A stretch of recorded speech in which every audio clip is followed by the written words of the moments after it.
Hello everyone, আজকে school ছুটির পরে চলে গেলাম পিসির বাসা। পিসির বাসা আমার বাসা থেকে বেশি দূরে না। আমার বান্ধবী অনেক দিন ধরে আমাকে ফোন করছিল কবে আসবো। আমার বান্ধবী হলো আমার দিদি। যাওয়ার সাথে সাথে নুডলস বসিয়ে দিল আমার ছেলের জন্য। আর আমি মোমো পছন্দ করি বলে ফ্রোজেন মোমো আমার জন্য রেখে দিয়েছে, যাতে আমি আসার সাথে সাথে খেতে পারি। যাওয়ার সাথে সাথে চুলায় বসিয়ে দিল। দিদির বিয়ের পরে আমাদের আড্ডার আসর কমে গিয়েছে। দিদি যখনই পিসির বাসা আসে আবার আমাকে ফোন করে, আবার আমাদের গল্প শেষ নেই।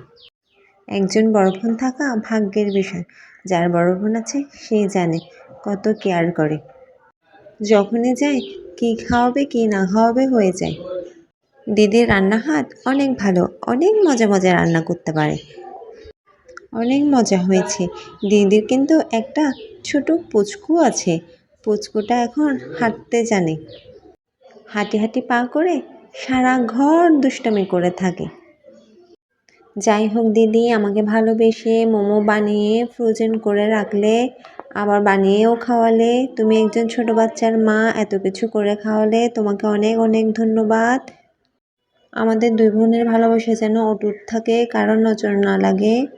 তুমি ভালো থাকবে, সুস্থ থাকবে, আর তোমার পুচকু সোনাকে বাবাইকে ভালো রাখবে।